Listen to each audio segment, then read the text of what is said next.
Halos kalating sako malunggay ang ginawa ko malunggay flakes para sa negosyo nating malunggay pandesal. Okay guys, so eto na yung ano natin, bagong supply natin ng malunggay. Ito. So i-grind natin yan ngayon, pero meron na akong naano dito na unang. Meron na tayong unang nagawa. So eto, yan.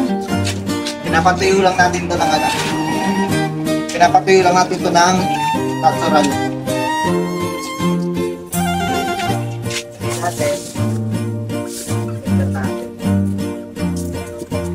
Mini blender nga lang pala yung gamit ko dito, kaya hindi siya pinong-pino.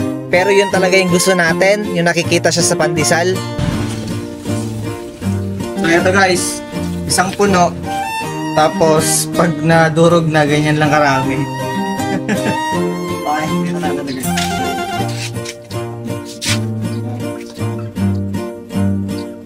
Hindi pwedeng mawala ang malunggay sa recipe natin, kaya sinisigurado ko na meron tayong stock lagi.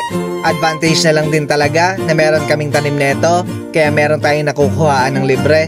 Basta nasa probinsya ka, marami talagang puno ng malunggay. So guys, yan sa lahat na nagawa natin. Yan. Ang dami nun. Ang dami nung ano, pero ito lang yung result. Medyo madami-dami na rin. Pero may naiwan ko tayo dito. So, medyo ano pa eh. Kulang pa sa tuyo. So, papatuyuin muna natin yun yan. So, ito lang muna. Okay? All good. So, mag-i-supply natin ito ng mga ilang araw. Good morning guys. So, Sunday ngayon. Maaga tayo, 4:45. Kasi mas maraming tao pag Sunday. Kaya tara, samahan nyo ako magluto. Let's go. At eto na nga, nung mag-i-start na ako magluto, medyo maambon-ambon na. Kaya medyo binibilisan ko na rin dito para mailabas natin yung tent at mai-prepare na rin natin. Mas okay nang handa tayo. Okay guys, so biglang umambon eh. Ready na natin yung tent kasi baka biglang umulan para di tayo mabasa. Okay? Standby lang yan. Pag umulan, lagay na natin. Meron agad bumili. Ito yung buena mano natin ngayong araw. Guys, buena mano natin. Lubos agad yung isang tray. Buena mano. After nun ay sunod-sunod na yung bumili.